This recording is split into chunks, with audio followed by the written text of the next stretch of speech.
Good morning, everybody. What is going on? Everybody in the Real Deal Video Strategist Club. I am pretty excited. Today, we are going to have an amazing conversation with Drew, who's been a member of our club for a while, and he's doing some really pretty amazing stuff with live streaming and offering live streaming services. I know this is a niche that a lot of people have questions about, a lot of different types of gear, a lot of different ways to implement strategy and how to turn those live stream situations into bigger strategy deals. So Drew was awesome enough. He reached out to me and said, "Hey, David, listen, I've got about 4 or 5 people that were asking questions, and I might as well just do a live stream. That way I can answer all these questions from everybody." So Drew, thank you so much, dude, for being willing to, be a member of our club that's willing to share your knowledge and your skills and information. Dude, this is awesome. We really appreciate it. Yeah. Thank you, David, for putting it together. And I'm just happy to share it with everybody. I know for us, live streaming has become a pretty big part of our income. We used it to replace smaller income streams like real estate media and stuff like that pretty quickly. So I think it's a ton of value. It's something super easy for video strategists to implement. Um, Let me go ahead and get my presentation up and then we Yeah. can. I'm going to make it available the screen for you to share here, Drew. Okay. Yeah. And everybody, if you're watching on the live stream on Facebook, I am going to monitor this. Drew's got an entire presentation. This is a pretty full on training. So hopefully you're able to stick around. He's going to go kind of section by section. And after each section, he's going to ask, obviously, if you guys have questions about that section, so we can kind of go over that. Ooh, I see an A10 mini there. Yep. So he'll answer questions. This is going to be awesome. I hope you guys have notes. If you guys need a bailout, if you've got something going on, make sure to come back and watch the replay, watch all the stuff here. That way, we don't bombard Drew with questions outside of this live stream, although I'm sure he'd be happy to answer them. Let's see if we can get them all answered here. That way it's more time efficient for everybody. Also, I might have to step away, Drew, just so you're aware. Like I mentioned, Sure. they're doing some work. So if I step away, just keep the conversation going. And I'm going to turn it over to Drew, guys, to go through his presentation. If you're on the live stream and you have a question, I'm going to be monitoring that as well. So ask your question in there and I will try to get it answered for you. And with that, Drew, take it away, brother. Great. Sounds good. And you guys can see the full screen version of the presentation, right? Yes. Is that working okay? Okay, cool. Well, hey, everybody, I'm Drew Loewen. I'm a video strategist, just like y'all, in Montrose, Colorado, tiny little town on the western slope near Grand Junction or Telluride, if you've heard that. And today, I just want to tell you guys about how to get started in live streaming. I know that's a really complicated world to kind of dive in. And the reality is there's probably a million ways to live stream effectively. So I'm not going to go into every different setup, every type of configuration. I'm just going to go through what I did, what worked for me. And I think the setup that we came up with, we did a lot of research in, and it's one that you guys could set up pretty easily because you have most of the gear already. So you just need to add a couple things. That's my baby crying in the background. So sorry about that if you hear that. But last year, we added $18,000 of live streaming revenue alone. And with that came some other video deals. But I want to talk about a couple different things today. So the first thing we'll just breeze through will be why you guys should offer live streaming services, why I think it's great for video strategists to do. The biggest thing we'll go through is probably going to be the equipment I chose and why I chose it, and then the clients that you can go after. And then the last thing we'll kind of talk about is how to bundle this with other video services in your strategy for clients. After each section, we're going to go into a Q&A time. So if you guys have any questions about that section, once I get through it, I'll open it up to the floor and you guys can feel free to ask anything. If you have a really urgent question along the way, feel free to interrupt me too. No problem at all. Just a little fun fact. This was actually my first live stream gig here, August of 2020. As you can imagine, we added this service because of the pandemic. It was kind of an emergency fix for a lot of issues clients were having. And with that, it's scaled from kind of a quick fix into something that we do a lot.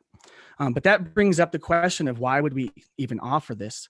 The first thing I would say is that this is a growing market. So quick statistic, in 2019, this grew by 94%, which that's pre-pandemic, y'all. So before the world kind of shut down and had to go digital, live streaming was already becoming a really big marketplace, a really big income source for us.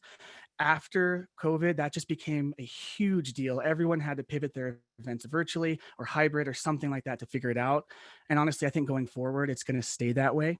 There's going to be a huge market for this continuing in the future.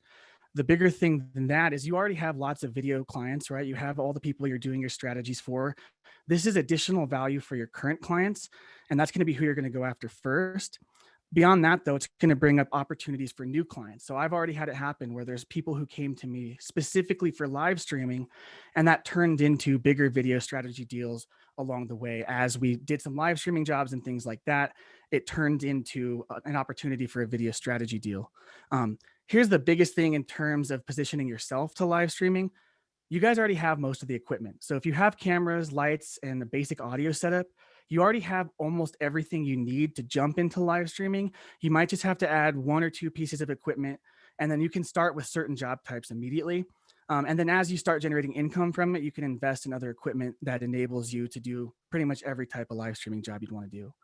And then for me, this is the biggest one because I'm kind of lazy.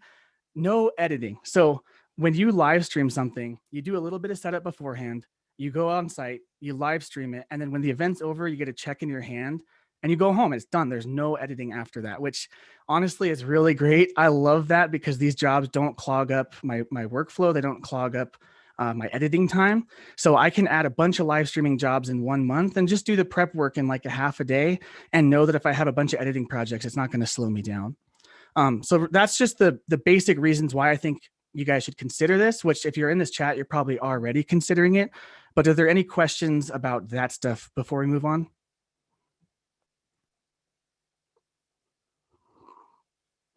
Good to go. Okay, so let's move into the equipment, which is probably more questions about this type of stuff.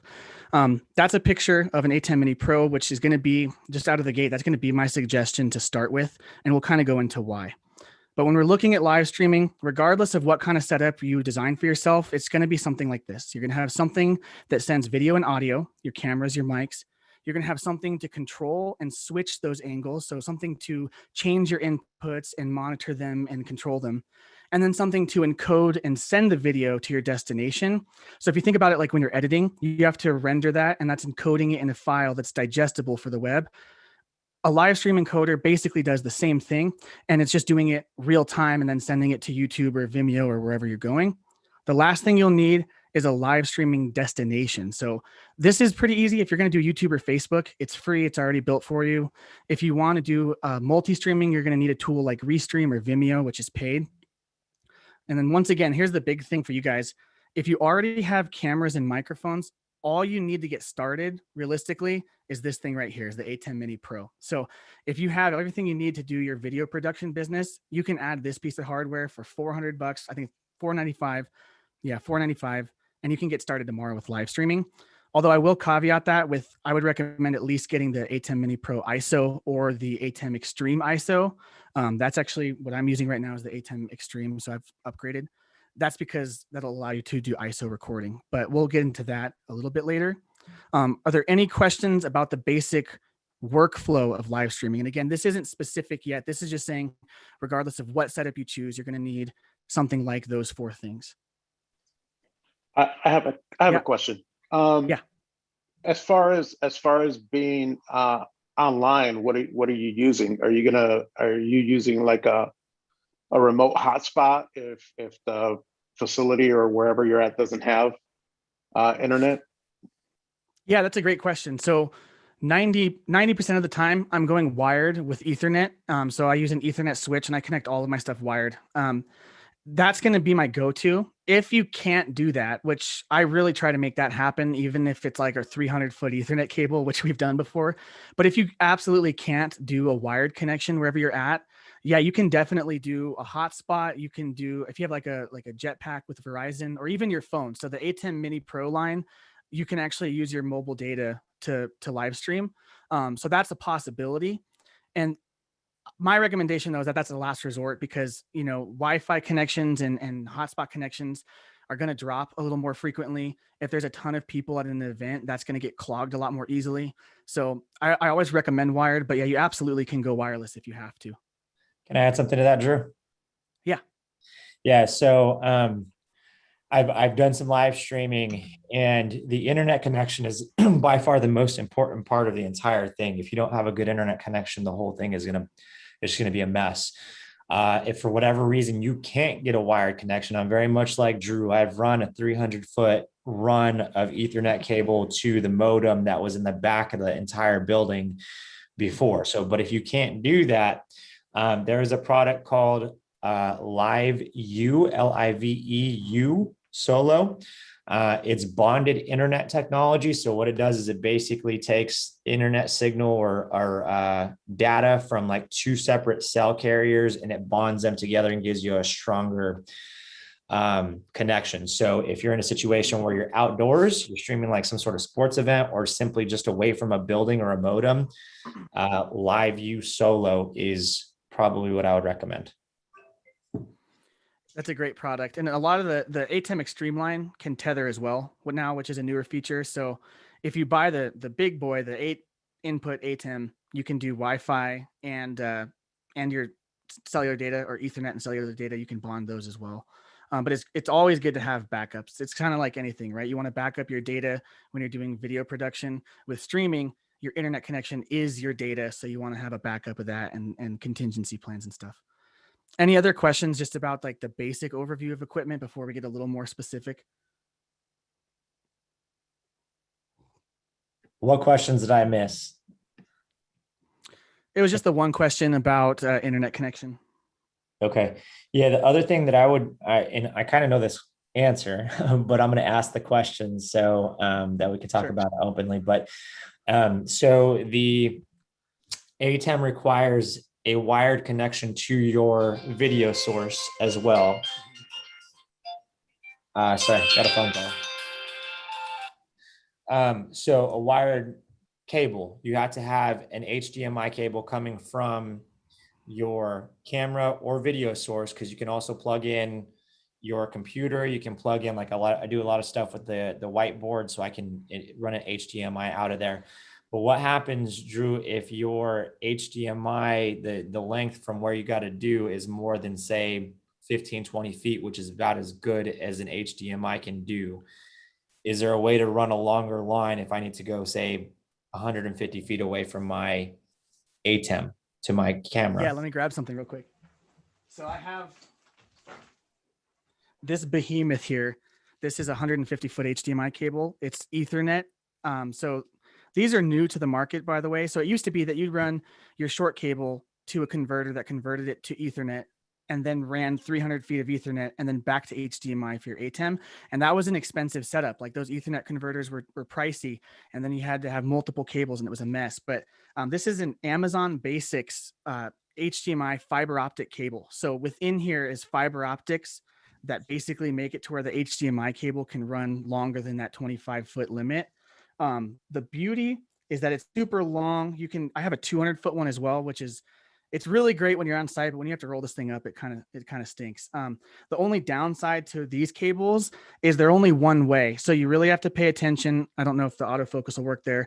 It says source or TV on that end, and then a source on this end.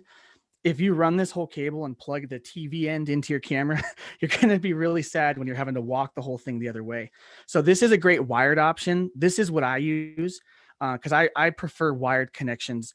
The other thing you can do is if you have a wireless transmitter already that you're using for like a director's monitor or something like that, you can use the wireless transmitter as your camera feed to the ATEM as well. So if you have like the Hollyland Mars or something like that, you can use that. That's going to increase your latency though. So that's something to be aware of, that if you're using a wireless solution, that it's going to increase the delay a little bit above and beyond a cable.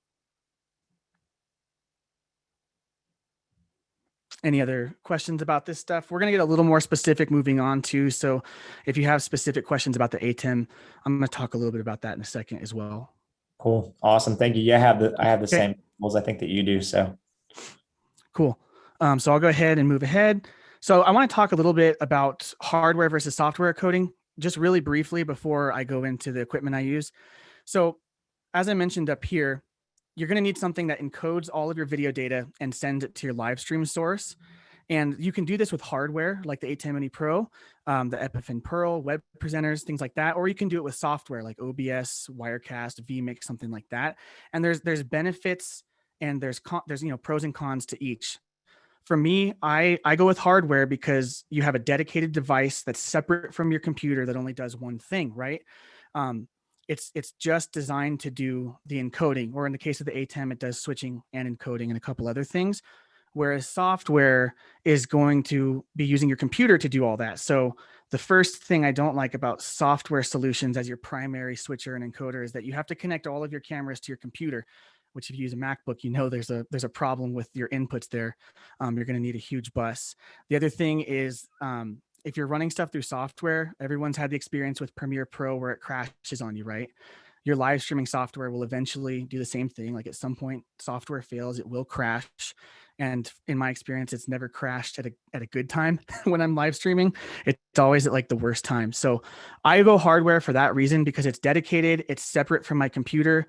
And I use my computer to control things on my ATEM hardware, but the encoding function, the thing that's actually sending my live data to the users on the end at the, at YouTube or Vimeo or whatever, that's dedicated for that purpose alone. The major con, I think, to hardware is that you have to get really creative with how you combine different hardware solutions to perform certain tasks. For titles, for instance, there's a way to do them within the ATEM. There's a way to add something like a HyperDeck Studio Mini and do titles that way.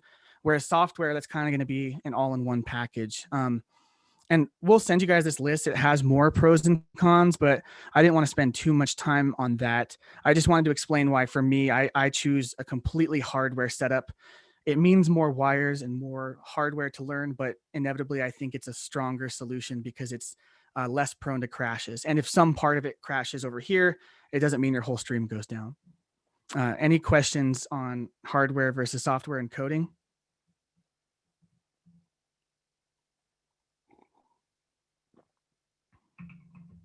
Okay, I'll go ahead and just move on. This is just some photos of our equipment setup, and that's my setup of choice. You can see in the bottom left, that's kind of a beastly setup. It has all my hardware in a rack mount case with my laptop on top. That made it so much easier because we don't have to set it up each time. So if you're going to go hardware, make sure you get some kind of solution like that where it's just plug and play. So this is my basic setup, and this is what I use today. When you guys get started, by no means do you need to dive in and buy all the stuff I'm about to mention. Like I said, you can get an ATEM Mini Pro for $495, use the cameras you already have, and you can get moving on live streaming services tomorrow. But as you grow, as you start integrating different features and different job types, you're going to want to grow your hardware a little bit. And that's what's led to me having this setup. So the biggest thing here is the ATEM Mini Extreme ISO. So for me, this is my encoder. It's what's sending that data live. It's my switcher, which is changing my angles, controlling my audio. It's my backup recorder. So this thing is actually backup recording a final cut of that live stream with all my cuts and all my overlays baked in. So that's ready to publish afterwards. And then it's also an ISO recorder, which means that it records every audio and video input separately. And if you use DaVinci Resolve, the ATEM ISO line actually creates a DaVinci project file that uses those ISO recordings and makes a project file with all your cuts. So for instance, if I was live streaming this presentation and I made a cut that I didn't like, I could go back in with the ISO recordings and tweak that a little bit before I published it anywhere else. Obviously, the one that went live, that's baked in there. But for titles and overlays, I'm using the HyperDeck Studio Mini, which is a broadcast recorder. In this picture, if you look at my monitor, that Ninja Inferno there, a little bit to the left of that, it's kind of dark and hard to see, but you can see, if you can see my mouse, it's got that little green screen there. That's the HyperDeck. This thing I'm just using to play back video clips. So if I'm running ads, I'm playing them on here. If I'm running pre-recorded content, I'm playing it on here. If I'm running a title overlay, I'm going to play it with a green background and I'm going to chroma key that out, or you can do Luma key as well. So that's how I'm doing titles, which allows me to customize my titles for each client. I'm literally just making titles in DaVinci Resolve, and then I'm uploading them into the HyperDeck and using them with the ATEM. The ATEM can also communicate with this, and it triggers those titles when I press play. The other thing with hardware, you guys are probably looking at all these buttons, and it's a little confusing. It's a lot of stuff going on. The way to simplify a setup like this is to use macros. And so what I do is I program really complex macros that I just recycle for each job type. And then I use the Elgato Stream Deck right here. And you can use an app called Companion, which is free and open source, to turn the Elgato into a macro, into like all your macro triggers. So on this picture here, where the Elgato is, That's pretty much all I'm using for this show that this picture is from. I'm just pressing buttons on the Elgato, and that's going to trigger my ads. That's going to turn mics on and off. That's going to turn recording on and off.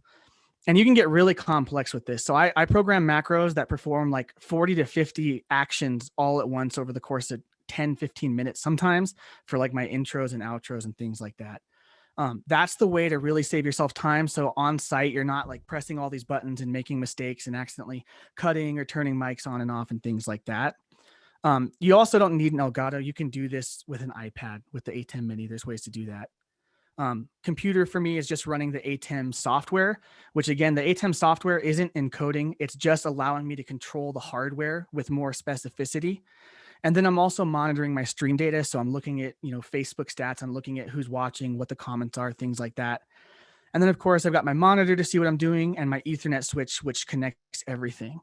And to kind of give you a visualization of all that, camera, lights, audio, here's a wiring diagram of my current setup. So this kind of shows how everything connects from my cameras to my hyperdeck, my Ethernet switch, which is what puts it all together over the internet, my MacBook, the ATEM, my monitors, and then right here is a Rode Wireless Go, which I was using for that show. So that's basically how my setup is arranged.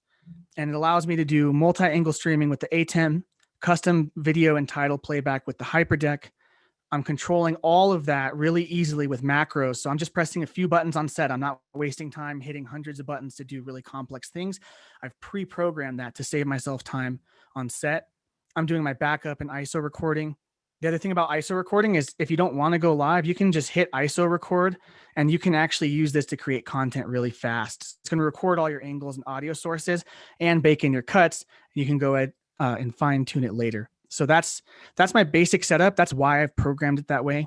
I'll go ahead and leave it on the wire diagram, but do you guys have any questions about my setup and why I might have put it that way? I know I kind of flew through that, so I'm sure you guys have lots of questions about it. So feel free to just hit me with whatever questions you have. Drew, can you I have another question. Sorry, David. Yeah. Go ahead. What do you let's say you're doing an outdoor event? What would you have as far as a backup power? Yeah, that's a really good question. I haven't done a ton of outdoor events where I've had sketchy power. I've had really trustworthy connections when I've done stuff outdoors. So I haven't really had to think through that too much. I believe so in my rack mount, this has a power brick in the back of it, which has surge protection. And I believe it has a little bit of a power bank. So like if I have a quick outage, it's back up. But that is a pretty big concern that I have. That's something I'm looking to add because I want to do more mobile setups in the future. So you could run like a generator. I know a lot of people will do that if they're going to be completely off grid, like at a wedding venue or something like that, where they're outdoors, they'll just bring their own generator. You can get like one of those Jackery power generators and power this whole setup with that. And if you're going to be in a sketchy situation, I would just do something like that where you bring your own power as opposed to trusting, if there's like a really long cable that you don't trust, I just wouldn't even do it. I would just go with your own power solution. Good stuff. Hey, three things I think that I caught that I want to clarify on. If you guys decide to buy an ATEM, remember that the ISO models are the only ones that will record the individual tracks separately. The Pro models will not do that. So keep that in mind. That's correct, right, Drew? Yeah, that's correct. And I would recommend the ISOs. I mean, it's a little pricier. The ATEM ISO is $795 and the Extreme ISO is $1295. But honestly, it's way more value. There's a lot more you can do with it. I started with an ATEM Mini Pro and I regretted not getting the ISO. So I would make that jump to the bigger one. I totally did the same. I bought the ATEM Mini Pro and then like 2 months later, I went and returned it and upgraded to the ISO model just for that. Yeah. Okay, cool. So yeah, remember that, guys. Also, if I know we had some comments, specifically Camilo in the Facebook group said there's nothing basic about that setup. Here's the thing, guys. It does look complex. It's nothing that you guys can't figure out as, camera professionals. It's definitely possible to figure out. Drew's setup is a little bit more complex. Drew, can you stop the share on yours? I'm gonna show you guys something on my end. Cool. So I'm gonna actually, and if you guys want a connection to the people who do this, I had somebody custom build mine, and I don't know if you guys can kind of see it. Are you able to see it, Drew? On my, I can't hear you. Oh, sorry, I muted myself. Yeah, I can see that.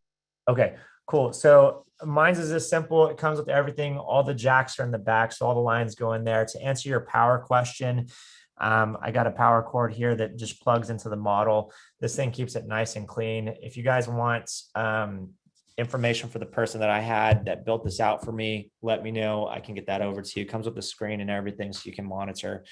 But this is the kind of thing, guys, that you got to practice. Like, you got to put these pieces together, play with it, figure it out, add another piece, play with it, figure it out. It's nothing that you're going to learn overnight, but I can promise you, once you get it and you become an expert at using this, it can generate a lot of results for you. Now, by no means do I do a lot of live streaming. I do maybe a few a year, but if I need to, in a pinch, pull it out and make it happen, I can do that simply because I've played with it and I have the equipment to do it. So definitely possible there. Looks like Tomas has a question. Tomas, what was your question, brother? Now, excuse me, I was just asking what the investment was for that build that you just showed us, David. I think for this one, if I remember right, I think it was $900. Oh, that's not bad. Then Drew, yeah. what about for your setup, man? The one that you're currently rocking. So yeah, for the ATEM, the rack mount case, the hyperdeck, Ethernet switch, all that stuff, it's probably around 2,000, maybe 2,500, just to be safe. It's kind of hard to remember because I put this together over the course of like a year, so I know some of the prices have changed, but it's somewhere around there. And I did that because I kind of needed a custom solution that I could change out. So that's why I did a rack mount that I had to put together. Right on. What I don't know if you've covered it yet or if you're going to, but what would a typical what would the typical fee be for that you're offering when you're offering these services to a client? How much are you offering it for? Yeah, so it's probably going to depend on what you charge for video and your market and all the things like that, just to preface it. But so personally in my market, I get away with charging $150 an hour for on-site time. That's been pretty fair for people and it works well for me. If I have to have someone running cameras, I'm going to charge, their rate plus some on top of that. And then the other big thing to consider is you're not doing editing on the back end, but you're going to be doing setup on the front end. You're going to absolutely need to go on site and set up your stuff and test it. So I charge a minimum of $250 for a setup fee. And that scales depending on how much work I'm doing with titles and macros and things like that. So I've charged $250 setup just to test before. And then I've charged up to like $600, $700 just to set up a stream for bigger events. And then on top of that, however much time I'm on set, then the fee goes up for time on site. Gotcha. Drew, I'm going to challenge you to charge more than that. I know, man. I know. So let's talk about that offline, because the reality is, guys, this is an incredibly specialized service. There's not very many people that are proficient at doing this. And if you're working with the right clients and there's a lot of value in this, people who are live streaming a conference or live streaming some sort of big training or product launch or stuff like that, the percentage of video professionals out there that are competent at doing live streaming is very, very little, which means that you are in demand, which means you can charge a lot more. So maybe we can do a training on that at a separate time. And I had something else to say, but I totally forgot. So let's just keep pushing through. Cool. I'll go ahead and get the screen back up. Okay. So kind of talked about equipment, and also someone mentioned that this wasn't that complicated. I think I had mentioned earlier, you don't need all this to start. You can literally grab the ATEM Mini Pro, plug your cameras in and go. You don't need all the fancy stuff. I just do that because it adds value and I have a lot more control over it. But let's go into the different use cases. So here's the different types of jobs that you can go after. Obviously, as you work in a certain type of job a little more, you might find equipment that works better for that. But these are the different types of jobs I've done for the most part, and the different types of things you can go after, and a little bit about the clients that you'll find with those. So the first one is video podcasting. So think Joe Rogan's podcast, for instance, right? It's him having a conversation with someone. It can be like that, where it's really long, or it can be a talk show. But either way, if you have a live streaming setup, you can do all of that, and you can make those cuts. You can live stream it, have the backup recording, etc. And if you have any audio equipment, if you're doing like, if you have like Logic Pro or anything like that, you can actually rip the audio from your video file and then have an audio podcast right out of the gate. So that's a really good thing to offer like marketing companies. We've had some like government companies and newspapers do stuff like that. And then it's another thing for like small businesses and entrepreneurs with a really passionate audience. So think like your fitness trainers, people into like really specific sports that have just like an absolutely huge fan base that really like dives into stuff, like I think about fly fishing, stuff like that, which we did a video podcast for fly tying right here. So video podcasting is a big one for recurring content. So that's a deal where you can pitch someone a show that's going to be a good marketing, good content for their business, and they're doing episodes maybe like one a month, or we have a client that does one every week. The next big thing that probably everyone came in here thinking about, I know David's already mentioned it, is going to be conferences, webinars, presentations, things like that, where there's a keynote speaker presenting information that people are attending because it's valuable, right? Hybrid or virtual integration with live streaming is huge. That's going to be the future for almost all of these events. If they have an in-person component, they're still going to want to go hybrid. And there's a lot of different ways to scale this. So when you're talking with a client about this, it's going to depend on their monetization model, right? If it's a free to attend event, put it live on YouTube so everyone can see it and they get the most viewership. But if it's paid, sometimes they'll make the first keynote speaker free, and then they'll charge a ticket after that. And there's ways to do that live. There's tons of different use cases within this type of job, but the workflow is basically the same. So sometimes it'll be an all-day conference. Sometimes it might just be a business doing a single presentation. Like we've done this for a doctor where they were just changing their business model and they wanted to get all their patients to do a presentation, and we live streamed it for them. The benefit to having you run this with something like an ATEM, even if it's through Zoom, like we're doing today, is that your camera input can be your ATEM for Zoom, and it can be your encoder for Vimeo. So you can do all sorts of stuff to make a really clean presentation, no matter how they're integrating their audience. So something like today, you guys are talking back to me, we're engaging face-to-face. You can still benefit from using this setup in that environment, or you can take it to Vimeo where the audience doesn't engage as much and it's just chat or whatever it is. But this is really huge. This is great for industry professionals. We've done a lot of webinars for finance people, big business, government.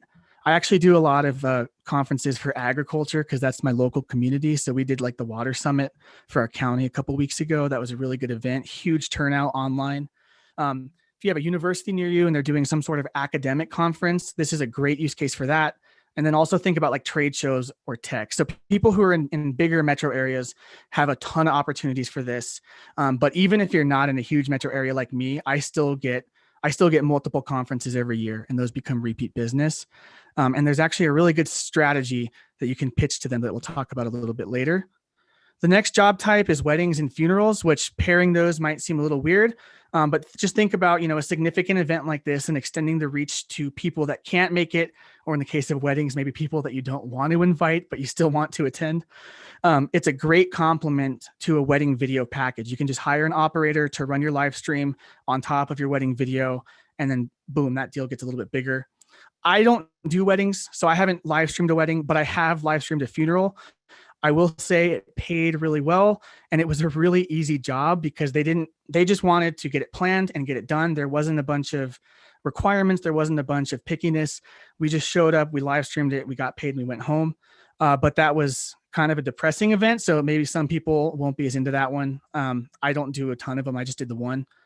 Another big one is sports. So if you guys have local club sports, like really good, youth soccer teams and lacrosse teams, if they're doing tournaments or they're doing really important games, there's ways pretty easily to integrate a scoreboard into the ATEM with just a computer program that you can run as an HDMI source. And you can really easily do this with sports. We do a lot of rodeo around here because, again, I'm in a rural agricultural community. So I've live streamed 3 rodeos at this point. And I think I'm going to do maybe 2 or 3 more next year on top of other ag events. But don't forget about weird events like that, like rodeos, dog shows, things like that. I would also recommend, if you're able to get an announcer that you can hire for stuff like that, it really adds a lot of value so that it's not just quiet. Because if they're playing music in the background, like at a rodeo, you have to turn your audio off so you don't get kicked off Facebook. That's personal experience right there. Concerts and performances are another big one. So we've live streamed some concerts. I'm actually live streaming a dance recital for like a youth dance team this weekend. This is a really good one. Depending on your music scene, your concerts can scale to be really big. You can charge tickets, things like that.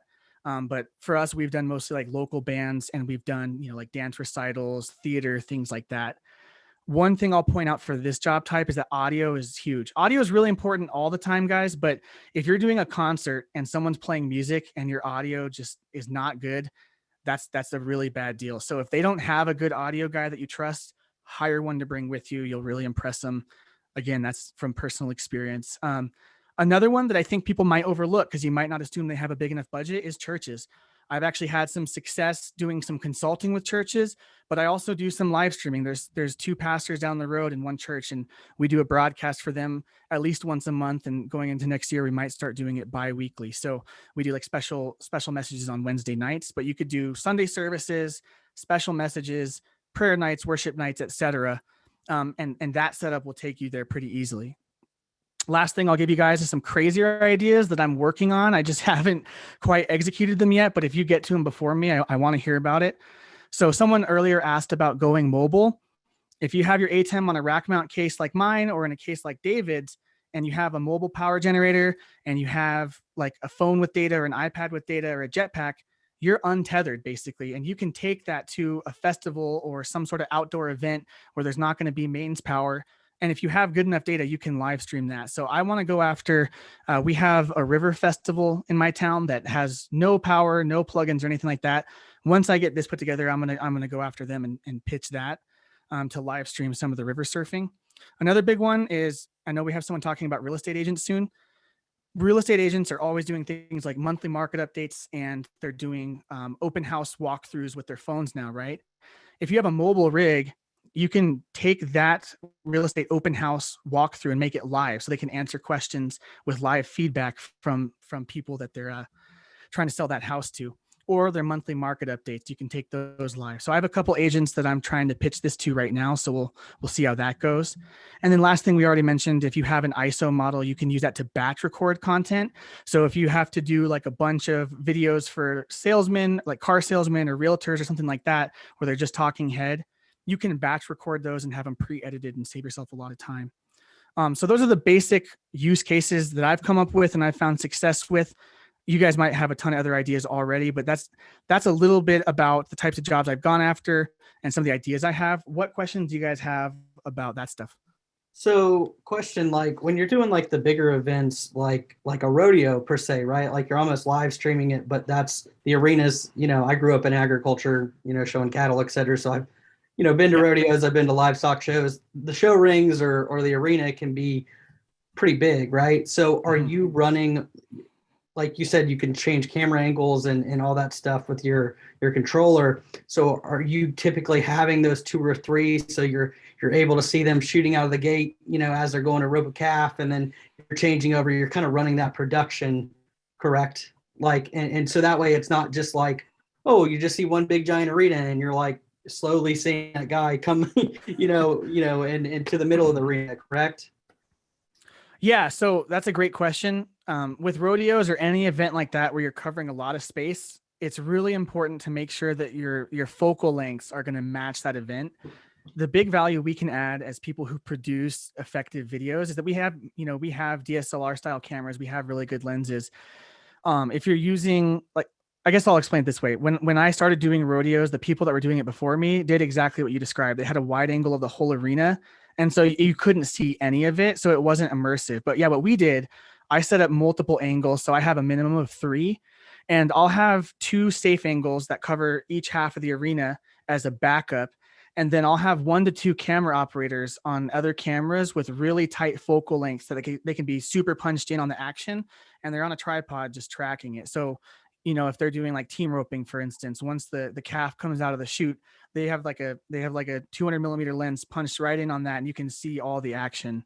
Same thing with sports. If you want a backup camera of each half of like a football field, and then a really tight angle, so you can get that more cinematic look. That's been the thing that we bring to the table that our clients have really loved. You're able to use lenses and camera positioning and camera operation to make it really cinematic, even though it's live. So that's kind of what we do. And then, I mean, I guess too, as far as like you said, like certain conferences, they may offer a live stream for the first speaker free, and then as the other speakers come in, etc. So like, how does that work? Like, do you set that up where like the feed cuts off like unless, and then they have to like enter a passcode, or like how does that work? Yeah, that's a great question. So that's something I do, just because most of the time when clients are asking for live streaming, it's because they have no stake in the game, right? They don't really have a concept of how to execute some of those things. So what I've done in that situation is we'll run a public feed, kind of like David is streaming this to the Facebook group right now, which I think is the free Facebook group. So a lot of people are watching that, and say there was a portion that was just for the paid group, he could turn that off on his distribution end, which I think you're using Restream, David. Is that right? Okay. Right. He's using Restream. So he could turn that off on Facebook, and then that feed would cut, and you would just want to prompt them somehow like, hey, you can go to this feed and pay for a passcode, or if you use like Eventbrite or Vimeo, and even Facebook, actually, you can charge for tickets. There's ways to set that up. There's a lot of different ways to integrate that stuff, and that's where this gets really creative, and you have to find creative solutions that work best for your clients, whether that's going to be Eventbrite, or whether they have a point of sale system they're going to use, or whether it's Facebook, stuff like that.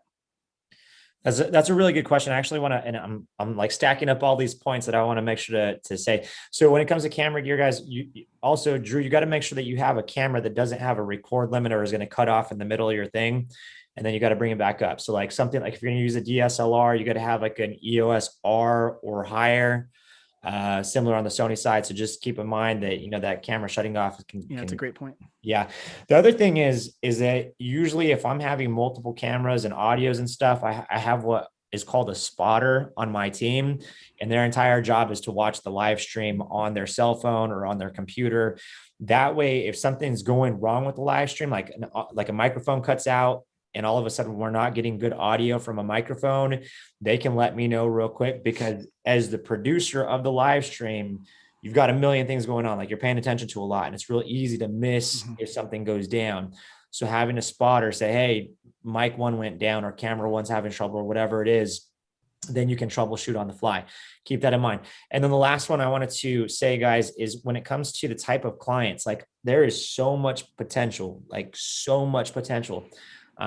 especially with, I'm going to give you two that I thought about as we're going, nonprofits that are doing some sort of like fundraising situation, having a live stream where people are donating funds to their nonprofit or whatever their charity.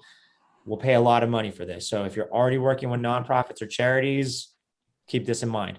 Also, people who do conferences are really moving towards and COVID pushed this along, where they want to get people into a building in a big giant conference center, but they need to kind of bring them along through that funnel, and they'll do virtual conferences up front that are very much little quick mini sessions.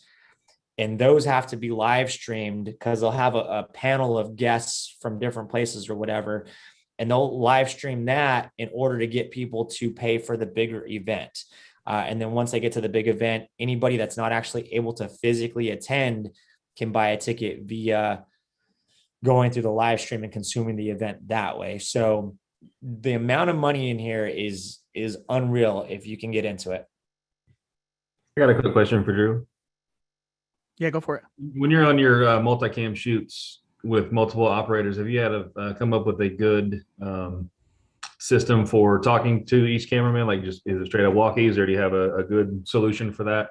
I was on a stream not that long ago, and I could, people were trying to tell me stuff, and I couldn't hear them at all. I was on apparently some cheap walkies, and it made my life slightly miserable.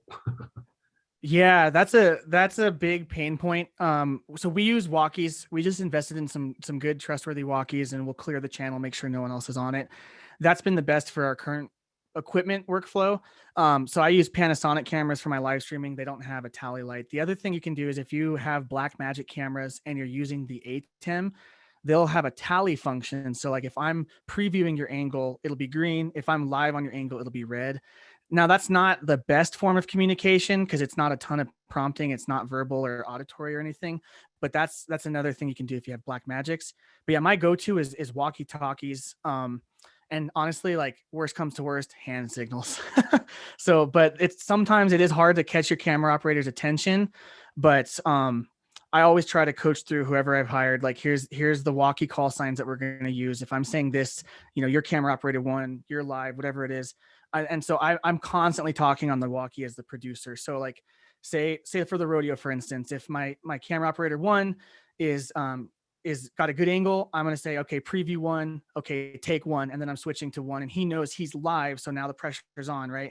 And then if I'm going to go back to camera two, I'm going to say preview two, take two. So I'm always trying to over communicate through the walkies, but you definitely have to make sure that equipment is trustworthy and has a usable range and decent battery life. That's another big one. If your camera operator's walkie dies and he's just like, oh, nothing's happening, I'm not hearing anything. But really you're trying to tell him to look over here because his walkie died. That's another problem.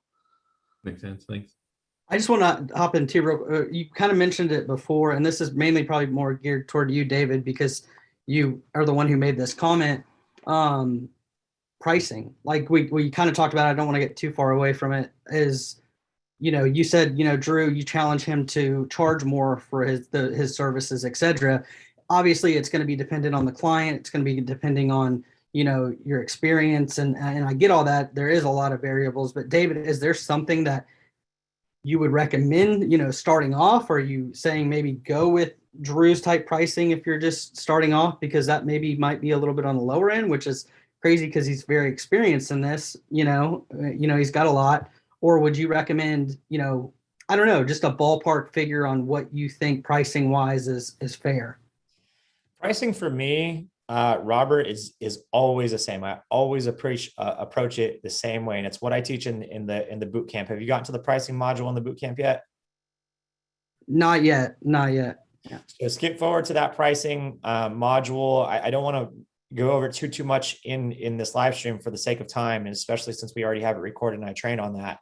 But I always approach pricing the same way, and it's a hybrid of a like, how do I price my time?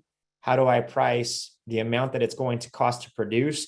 But then also, how do I mix in a value-based pricing approach so that way, if I turn around and I live stream this thing and I make my client $500,000, well, I want to get paid more than $1,000, right? If I generate 500 for them, I want more than $1,000. I feel like I can charge $25,000 for this because of the exchange of value. So go through the pricing module in the course, and I explain it a little bit deeper. Hit me up or ask a question in the Facebook group if it doesn't make sense. Cool. Appreciate it. Of course. Any other questions? The last thing we'll talk about is just a little bit of live stream video strategy. Are there any other questions about job types or anything like that before we move on? Have you incorporated any drones into your live streams? Ooh.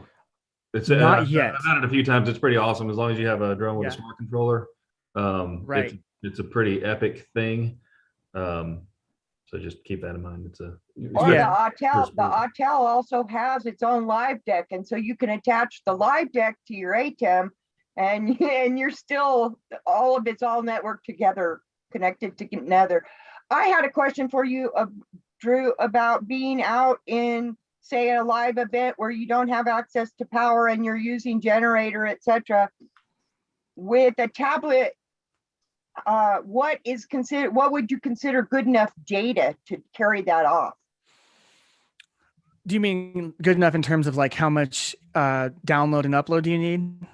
Right, because you were saying as long as you had good enough data, you would be able to pull that off. And so I'm wanting to know if I'm in the range with what I have. Okay, yeah, that's a great question.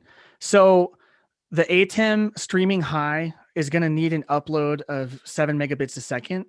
But keep in mind, especially with a wireless connection, you're going to experience drops in your download and upload. So I always recommend having at least double, if not triple, that upload. So if you're going to stream high quality at 7 megabits a second, you want to make sure that you're consistently speed testing 14 megabits a second. If you're not getting 14, say you're getting like 10, then on the ATEM, you can decrease your streaming quality to medium or low to make sure you have enough ceiling room so that when you're streaming, if there's a data drop or whatever, it's not going to take your stream down. I will add one thing about the ATEMs that's a fantastic feature is they have a cache. It's not huge, but if it stops sending data because of a data interruption, the ATEM will actually add those frames to the cache and then upload them when it reconnects. So if you have an outage for a second or two, that cache will fill up and send them out when it reconnects, so no one loses those seconds and that content. It'll just kind of, the stream will pause for a second and then pick up without a skip. But yeah, always have double what you're streaming. So if you're streaming high at 7, you need at least 14. And that's why, again, if you're going to do a job outdoors, go there first, or really any live streaming job, go there well before the event, do a speed test, hook up all your equipment, do a test stream, make sure it's going to work. Because the last thing you want to do is say, oh yeah, we can live stream your wedding with my iPhone using that as data, and then get out there and you're only getting, 2 megabits a second upload, or you don't have data at all. Guys, I'm going to double down on this, and I'm going to say again, your Wi-Fi connection, your internet connection is by far the most important component of live streaming.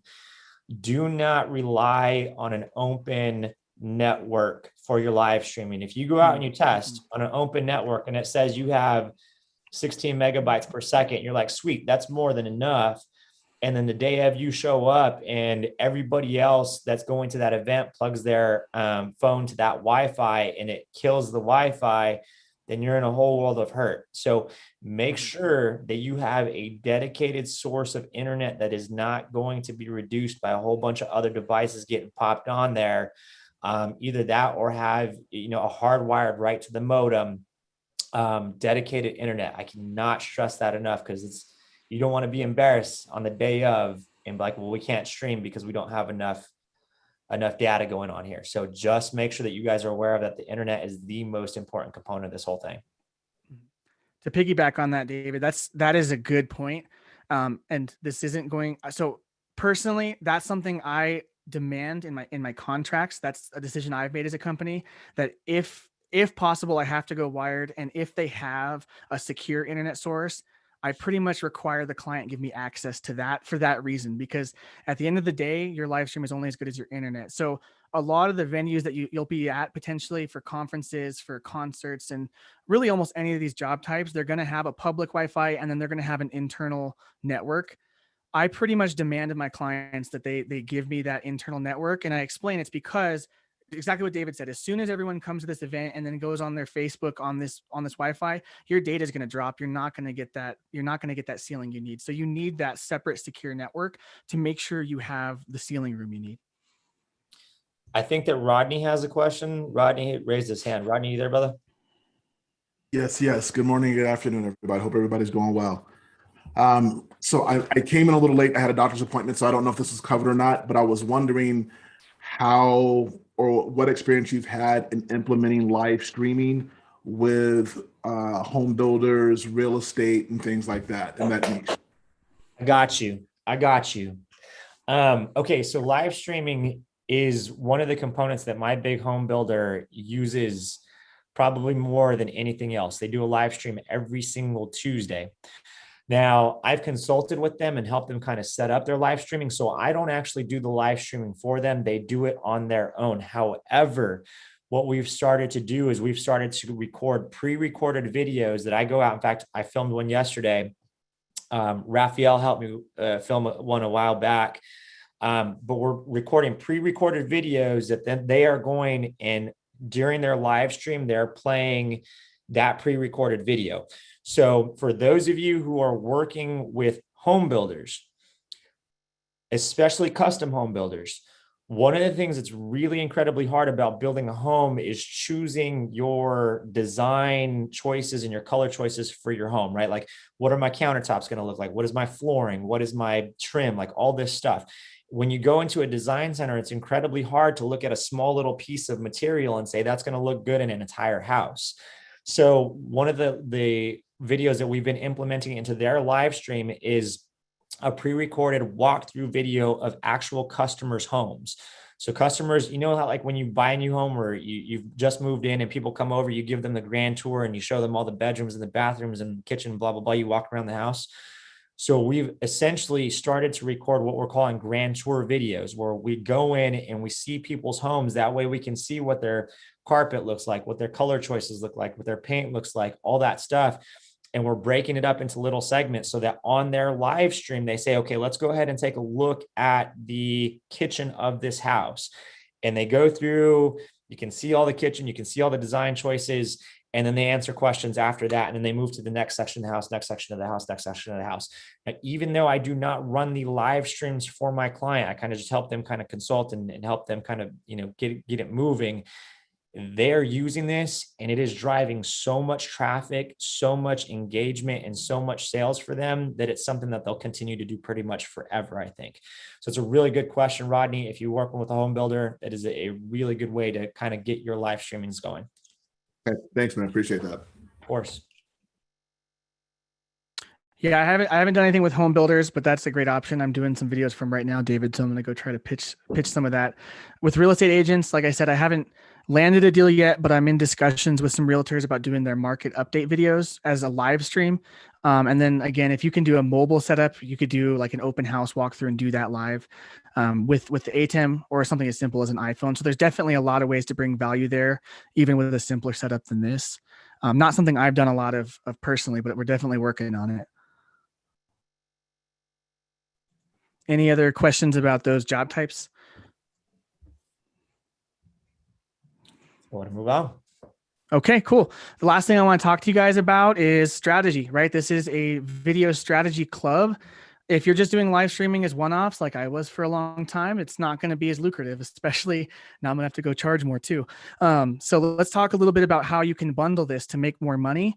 So this is going to be my strategy for going into next year. So like I said, if you're just doing a live stream and then going home, it's easy enough, and sure, it's some income, but really what you want to do is pair this with a strategy that's going to bring even more value to your client. So let's talk about this example. Say there's a local organization that hosts a conference every year. So I live stream. There's a women in business conference that I'm live streaming every year. So say they want us to live stream.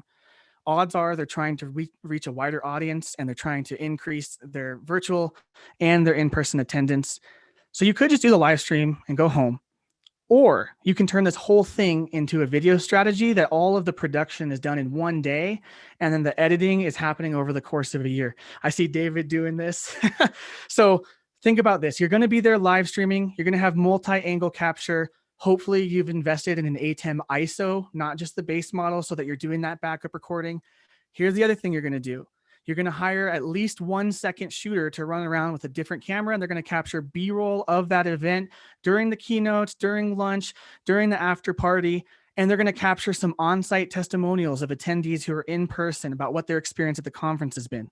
So that's 1 day's work. If it's an 8-hour conference, you're there for maybe 10 hours. You do the live stream part. Your second shooter is capturing B-roll of everything and getting those testimonial clips. And then here's what you deliver. You give them that live stream and the backup of it. And then using your ISO footage and that B-roll, find a number, deliver that many highlight clips. So think about those little TED Talk shorts that you see, like 3-minute snippets. You can deliver that. You have the ISO footage of the whole conference or whatever your live stream is. If you're doing the rodeo, we've actually done this with rodeo clips and turned it into promo videos. And then that's going to be content that they can use throughout the year to keep people aware of next year's conference. Here's the big one. Using that B-roll footage, some of those testimonial clips, and some of that ISO footage, put together a recap video within 2 weeks. Because if you guys have ever been to a conference, one of the things is that as soon as you attend that conference, about 2 weeks to a month later, you're going to get an email that's early bird registration for next year's conference with a discounted price. How much more effective would that email be if it had a recap video that showed just how amazing that event was, had some of those big clips, people looking excited and all of that stuff. So if you attended that event, it's fresh in your mind. You see this amazing recap video and then boom, early bird registration, 25, 50% off. I haven't done this for someone yet.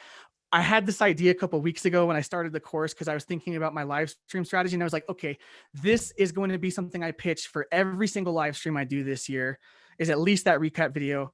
The other thing is you have those testimonials and all that B-roll footage so that you can create however many promo videos they need for next year's marketing. So with this, you just took a single live stream for a client who wanted to increase their reach, and you turned it into an entire year's video strategy that you only have to do production on for one day. This is going to be my strategy. If you guys have any ideas how to tweak it or whatever, or you implement it, I want to hear about it because this is what I've come up with so far. So I haven't fully booked this yet, but I've done components of this for people. Is there any questions on that strategy or any ideas or anything about that before I tell you guys just a real life example of my best deal so far? Add the trifecta, put that in there. Listen, if you're gonna do the live stream this year, fantastic. Guess what? People who put on conferences, they put them on every year. So what they're filming this year, they're going to use as promotional material for next year. So when you're landing these deals, say, listen, let's think ahead 12 months. Let's just go ahead and get your trifecta under contract, right? We'll film all your testimonials on site. We'll get a bunch of B-roll. We'll film your brand message video on a later day, maybe next month, whatever.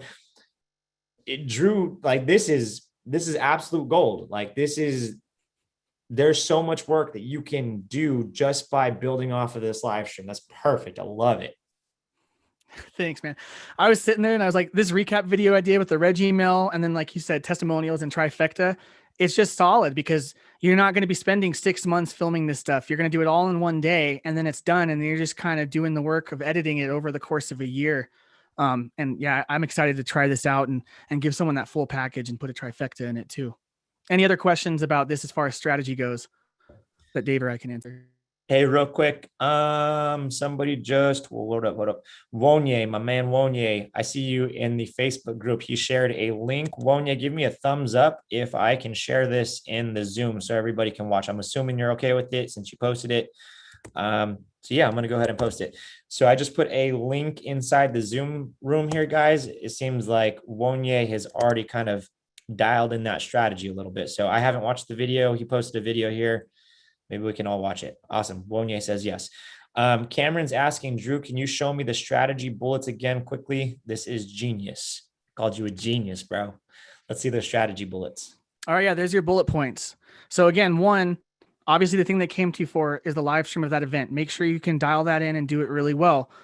Backup of the live stream, that should just be the same bullet point because I do that every time so that they have that full content. You're going to offer them highlight clips of that live stream. You'd be like 10 or 12 of the best sections of different keynotes, right? They're going to post those throughout the year. You're going to do a recap video with all of your B-roll footage, with all of that keynote footage that you had with your ISO recorder and with your testimonial footage. That's going to go in the early bird registration email and hit everyone that attended and even other people that were interested. And then like David was saying with the trifecta, you're going to have testimonials that you got on site that they can use for next year's marketing, and all that B-roll and all of those keynote footage, all that can become promos as well for next year's marketing. So they have everything they need.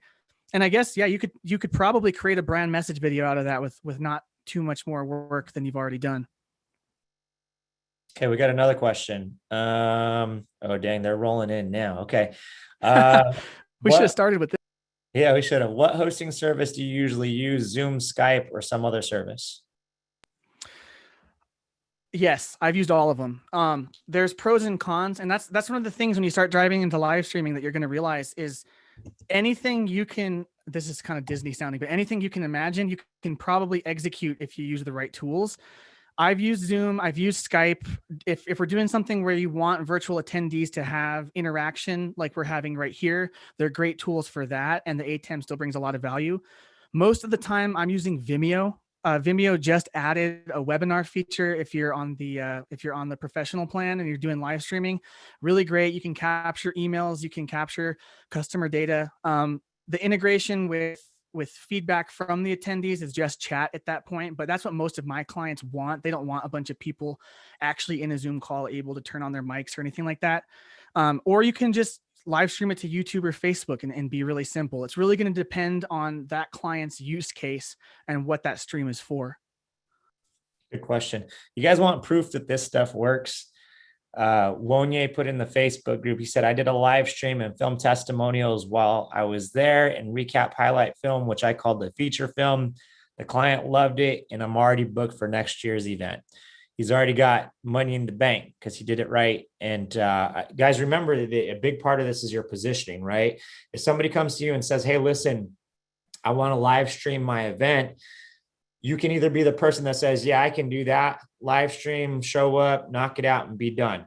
Or you can position yourself as, that's a very interesting idea. What I need you to know is that I want to take a look for my clients and look at the bigger picture and make sure that not only is this event very successful, but we're setting you up for success throughout the rest of this year. So I'm the video strategist. I'm not a videographer that's just going to, do this live stream for you. I want to have a deeper conversation of what this entirely looks like for you, and make sure you position yourself as that strategist.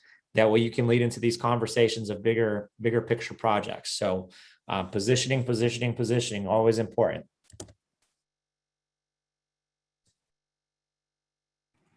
Cool. Any other questions about that strategy? And we'll have, I think, a little bit of time maybe for a general Q&A, unless we're running close. But any last questions about the strategy side of it before I tell you a little bit about my best deal so far, just to show real world stuff, which that's way cooler because he just used this strategy already. So Emmanuel Lugo on Facebook is saying, just for your information, Vimeo's live stream services has a special going down right now for 25% off. Not sure how long that's going to last.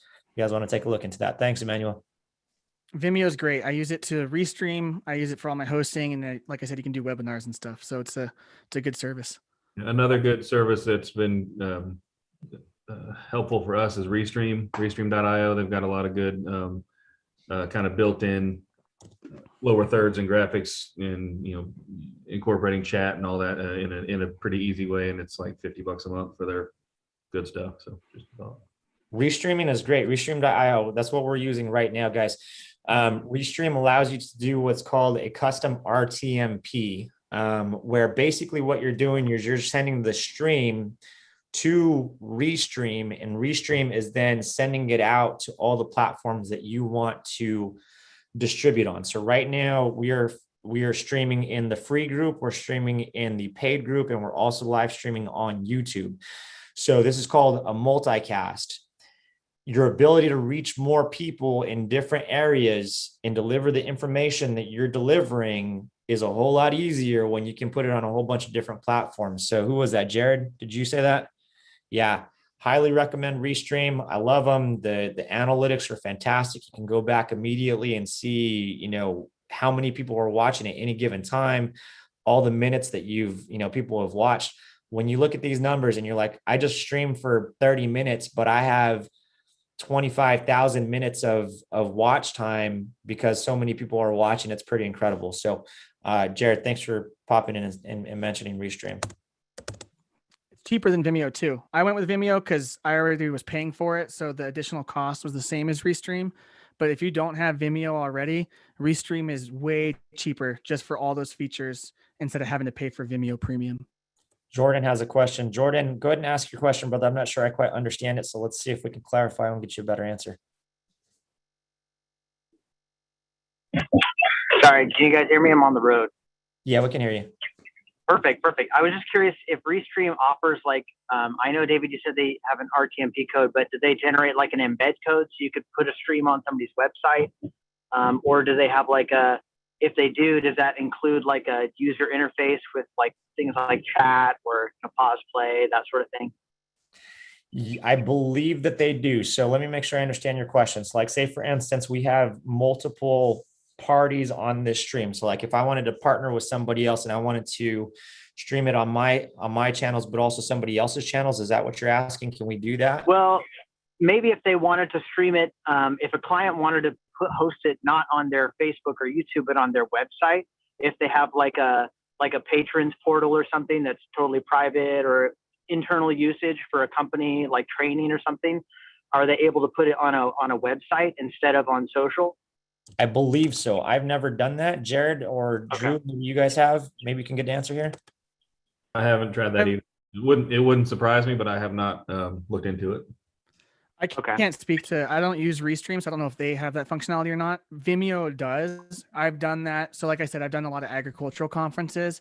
Our county puts them on their website instead of anywhere else. And that way, you know, just like you mentioned, they have control over it. It's their website. It's a little more private.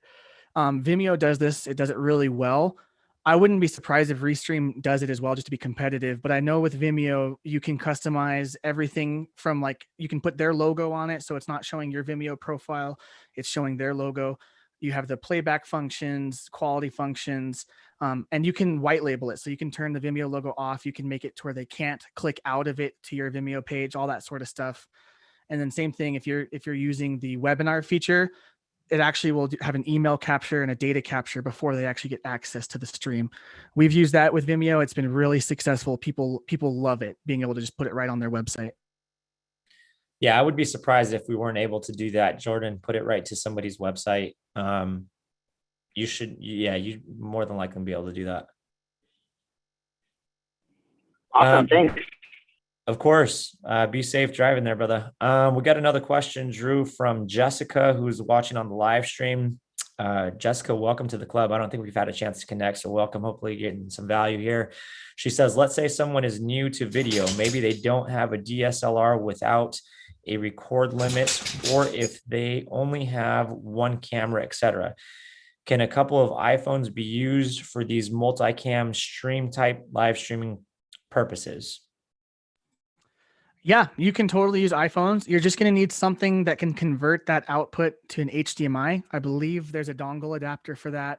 I haven't done that. I've seen people on YouTube doing stuff like that. They'll use iPhones or GoPros, all sorts of stuff. If your DSLR has a clean feed, you might just test it. Some of them, as long as you're not actually recording on the camera, some of them will remain on if there's an HDMI output connected. So for instance, I have a Panasonic G7, which has a record limit of 30 minutes, but as long as I'm not recording in the camera, it'll stay on, and it'll stay on for hours as long as that battery lives, as long as an HDMI is plugged in. And then I actually buy dummy batteries too. But yeah, you can use all sorts of stuff, GoPros, iPhones. You just need a way to make sure you can convert that feed to your ATEM with a clean feed. So you don't want any of your recording settings or your shutter speed or ISO settings or anything like that showing, obviously, on the ATEM. And Canon EOS RP is a great camera for live streaming, guys. On the lower expense side, but it has that clean HDMI out, and it doesn't have that limit, so you should be good. Which camera was that? The EOS RP. In fact, I think I'm probably going to buy, because I do all the live streaming in my studio at home, but I'm using my R5 and my my EOS R, but I end up always taking those down to go on shoots and stuff. So I'm thinking about buying a couple of EOS RPs and just using those in my studio for the streams, because I really don't need all the cinematic features. I don't need 4K 120 or any of that nonsense. So that's a good camera to have. And for your iPhones, there is an app called AirMix Solo, and I believe Filmic Pro has an option for clean feed. But you just got to make sure you get an app, and then your iPhone will do it. Correct. Good questions. Really good questions. All right, Drew, let's go ahead and move on to this next part, and then we'll finish with some questions, I think. Yeah, sounds good. So real life example of really my whole live streaming career so far was this client, the progression I'm about to walk you through. So like I said at the very beginning, I think I showed you guys a photo of my first live streaming job ever. That was about 4 months after I bought the ATEM Mini and learned it. And the Rodeo Event Center needed their junior cattle auction live streamed. It was all going to be virtual. Almost none of the kids selling their livestock were there. So it was only about an hour or 2 hours. We streamed that event for $750, not nearly enough. But they were stoked about the quality because we had the auctioneer really close with a tight focal length. We showed the bidders. We had the stuff with all the kids, all their photos and videos up. They immediately booked us for the same event next year for more money because it was in person. We're going to do it again this coming year as well. A couple months after rebooking, they reached out to us about live streaming bull riding, which was a really short bull riding event. We charged $525 for that. Streamed it. They had the most views they've ever had for that. It was amazing. Like we had we had like thousands of views just on the stream, and then the playbacks afterwards were insane because bull riding is really fun to watch. Then they immediately booked us for the rodeo finals, which was that fall, for $2,500. So as you can see, my pricing is going up, the value I'm adding is going up.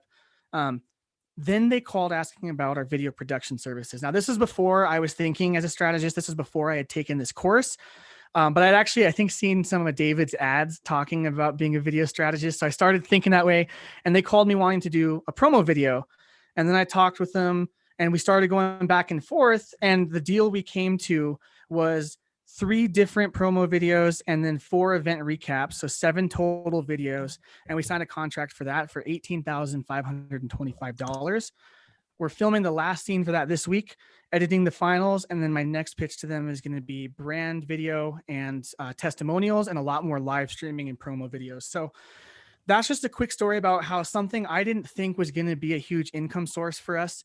Live streaming in general turned into a big income source for me this year. We made $18,000 just from live streaming. But then with this particular client, you can see this was terrible because I didn't even really pitch a strategy. It just kind of came to me, but I turned the value from live streaming that we were giving them into a traditional video production deal. And they've been our biggest paying client. We get a ton of referrals from them. And that was a really natural progression.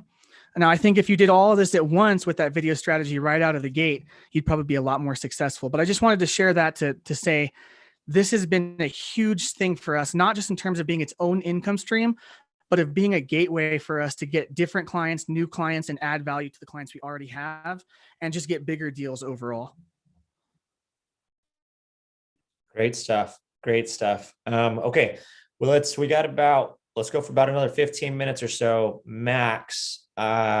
Send in your questions. If you're on the Zoom, go ahead and pipe up, ask your questions. If you're on the live stream watching, I will get to your questions. So put them in there.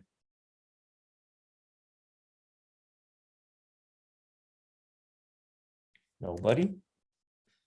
Dang, that must have been like the world's greatest presentation. Nobody has questions.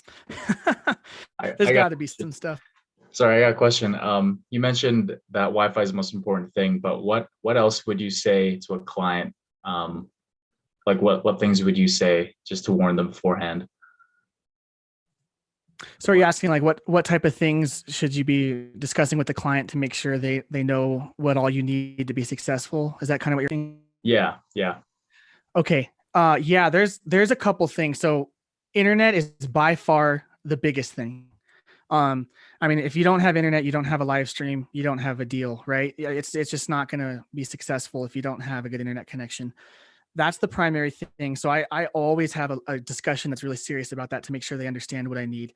The next thing is you need as much talk time, as much of attending meetings, as much of discussing run of show with them to make sure you understand how that event is going to run. You want to have what's called a run of show. So you want to, with the client, produce something that's going to be literally like a timeline of that event that you as the director of the live stream know, this is what I'm doing when this happens. This is what I'm doing when this happens. When this guy starts saying this, I'm cutting to this angle. When he starts his presentation, I'm going to throw the presentation up and have him in a lower third down here. You want to have all of that beforehand. And especially if it's an industry that you're new to, like for me with the rodeo, I actually had to do a couple meetings with the client and with their ranch hand, with their guy that handled the animals on site to really get an understanding of what this event type is, what I should be doing with my cameras to be successful, and that type of thing. You really can't over communicate about that stuff. So as many examples as you can get, if they have any other companies that have done this successfully that they're trying to mirror, that type of thing. But you really want to make sure you know what they're looking for and how that show is going to run. With conferences in specific, a big thing to think about is what type of functionality do they want in that webinar? Are they just looking for that presenter to be running through his presentation and then taking in-person questions? Or do they want virtual attendees to have face-to-face interaction? Do they want chat interaction? That type of stuff. You want to be really clear about that stuff on the front end as well.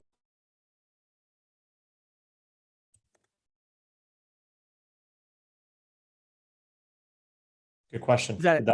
Okay, there we go. I can't stress enough, guys, that here's the thing about live streaming. It's awesome. It's a lot of fun. It takes a lot of practice. There's a lot of things that can go wrong. And if you're on a live stream and something goes wrong, you got to know what you're doing and be able to think on the fly to fix it to get the stream back up. That's what they're paying you for. But it is important to let clients know, listen, we're going to be relying on platforms like Facebook and YouTube and stuff like this that are out of our control. If for whatever reason we're streaming to these things and it goes down, there's not a lot that I can do, right? It's not like I'm going to record this video and I'm going to go fix it in post. It's live. So if it doesn't work, it doesn't work. So make sure that they're aware of that. Make sure they know the risks. I recommend starting small. Practice a live stream of your own thing, right? Live stream talking about your business, live stream with one camera and one audio source, and then build from there. Don't try to take the whole thing and be like, I'm going to stream 8 cameras and I'm going to have all moving cameras and this and that. Like, that's a lot. It's a lot. And you get quickly overwhelmed. Preparation, practice, have a spotter, make sure you have good internet, and have fun. Like, be creative with it. There's a lot of value here. Rodney, did you have another question, or did you have your hand raised from last time? No, I actually have one other question that just came up. I don't know if you guys covered it or not. In situations to where, like, you're doing the rodeo, you're doing a live stream for a custom home builder or real estate property or wedding, funeral, whatever. Does it depend on the event on whether or not you bring your lighting equipment and light this? Somebody asked that question. I'm glad you asked that question, because somebody asked that in the Facebook group and I totally forgot. So that's a good question. Okay. What do you think, Drew? Lighting equipment. Yeah. So for me, it's completely event dependent. So at the rodeo, I mean, at least the ones the event center I do it at has really great overhead lighting. It's a little dark, so you're kind of bumping your ISO. Live streaming, it's probably not as big of a deal, honestly, because the quality is going to get compressed. But completely event dependent is at least how I approach it. So the only time I'm bringing lights, and honestly, the only time I'm bringing my own audio gear is for like video podcasts or things, things with that are going to be more like a show or like a contained set. So we do a video podcast that's like a talk show. We do an episode every week. That's one where I'm doing all the lighting, I'm doing all the audio, all the set stuff, like putting the set together and all of that. Whereas if I'm doing a rodeo, I'm depending on the setup they already have, because I'm just presenting the event as it is. And to be frank, with something like a rodeo, that arena is so big, I don't have enough lights. I need like 12 Aperture 600Ds to light that place up how I would want, at least, and I like to keep as small of a footprint as possible and only bring that stuff when it's necessary for the quality to be what it needs to be. So like even events, webinars, things like that, I'm typically not bringing lights. Concerts, I'm going to rely on the stage lighting. Hopefully that's good. I have brought lighting to a concert one time. It was like a really intimate venue, but for the most part, I'm just bringing my streaming equipment, my cameras, and the lights and the audio are typically handled on site. Now, if that's something that you go for your test stream and you realize, oh shoot, this audio guy doesn't know what he's doing, now you need to find an audio solution. You might have to take that on, which honestly is a discussion you're having when you're booking these things. Like, do you guys have an audio guide? Are you, is that something I'm going to need to handle? If so, charge accordingly. Same with lighting. You want to see all of that stuff before you book to make sure you have an idea of what you're going to be bringing, because that's going to impact your setup time. And when you say that you're doing, like, you're more than likely trying to rely on their audio, you're just kind of plugging like into their soundboard or whatever their audio. Okay. Cool. Yeah, that's exactly right. Good. We've got quite a few questions rolling in from the Facebook group. So let me go ahead and see if we can rifle through these real quick. Pete asked, silly question, but would you record the live stream for your client? Pete, we covered this earlier in this live stream. It is recorded. There's a reason why we record it, because sometimes people miss it. So go back and watch that answer. But the answer is, yeah, record it. It's always good to have. Let me see. The next question is, could you go into the type of audio sources, equipment that you use when you're streaming? What does that look like for different events? I'm going to guess this really is dependent on the event.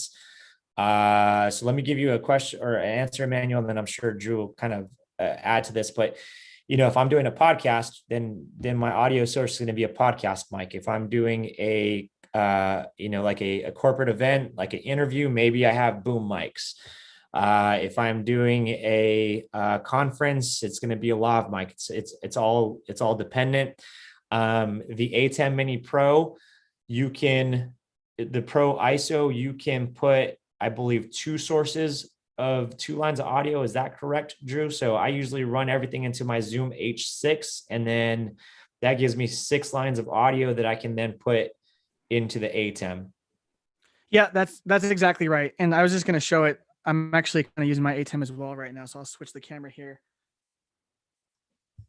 So you can see if autofocus would work on my Panasonic. I got my Zoom H6 right there that I'm running my podcast mic into, and then that's lining out into my ATEM. The ATEM has 2 mic inputs so that you could do 2 Zooms if you wanted to. And it also has an audio input for each camera. So if you have a camera that you trust with your audio, like I have an FX3, you can run audio right into that FX3 as well. So you could potentially have a good number, 10 different audio sources if you're using your cameras as well. As far as mic type, it just depends, like David said, podcast mics for podcasts. You might use Rode Wireless Go's. We use those all the time for different stuff.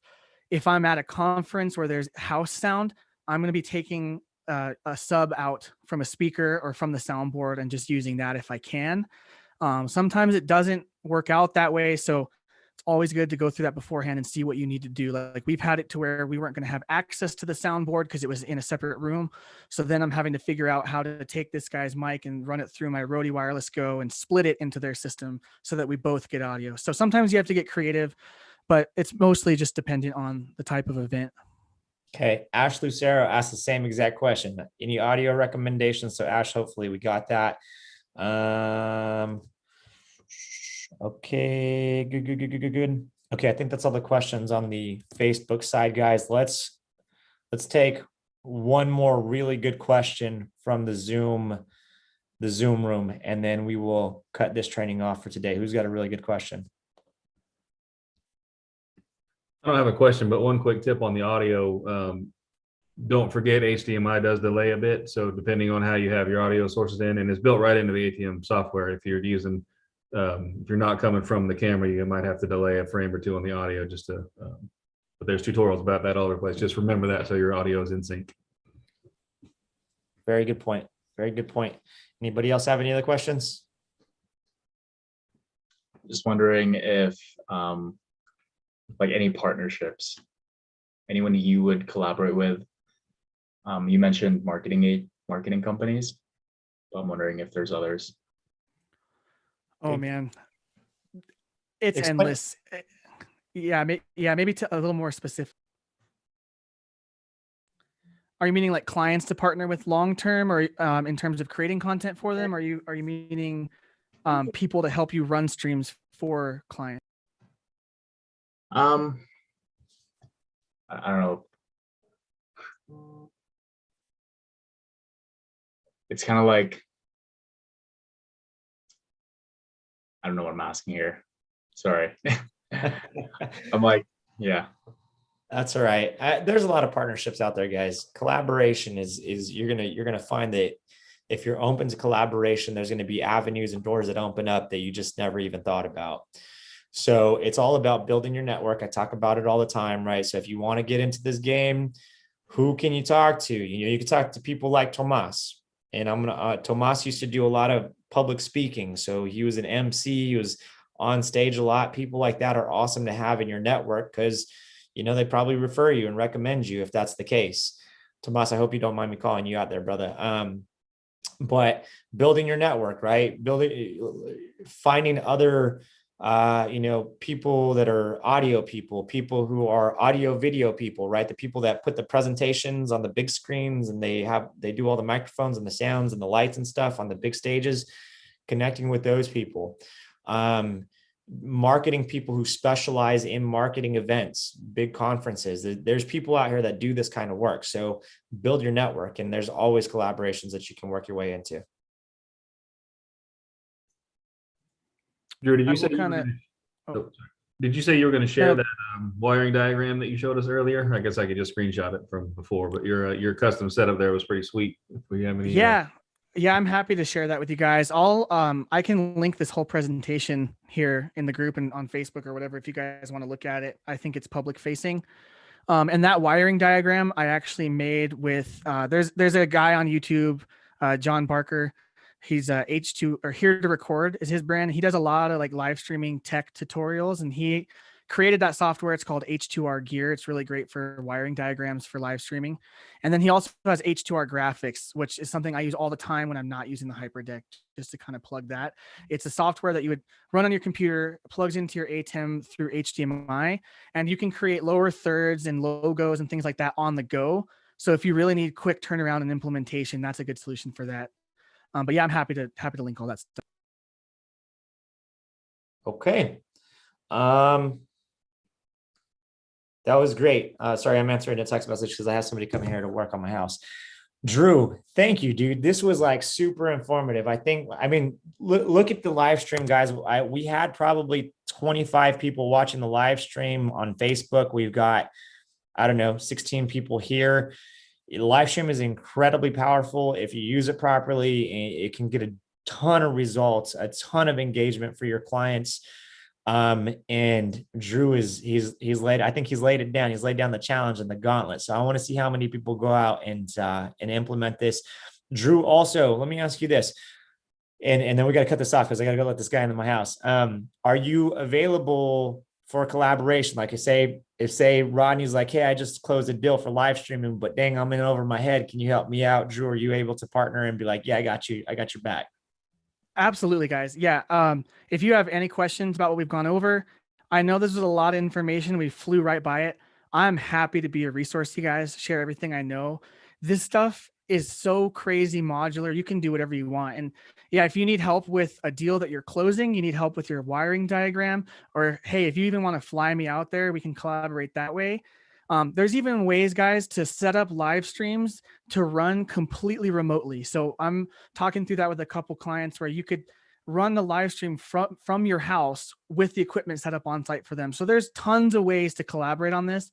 If you guys need help setting, oh, my light just died. If you need help setting those up, if you need help with the deals you're closing or need help with equipment, please hit me up. I'm happy to share my knowledge. I'm a total nerd about this stuff. I love creating macros. I love creating setups and wire diagrams. So yeah, please don't hesitate to shoot me a Facebook message or an email or something. Good stuff. I think Julio's got some cleaning up to do because he went like this. So I'm assuming that he's got brains all over the floor. So that's good stuff. Drew, thank you, my man. I really appreciate you being willing to do this. This was awesome. Ton of value. Let's all come off of mute and give Drew a quick round of applause. Thank you for doing this. Drew, you're the man, bro. Appreciate it. Thanks, bro. Thanks, man. So awesome. Thank you. Appreciate it. Thank you, guys. Yeah. Okay, Anytime. guys, let's go out and kick some butt. We got a few more days left in the month. Let's make it happen. Cool. See you guys. Peace. Laters.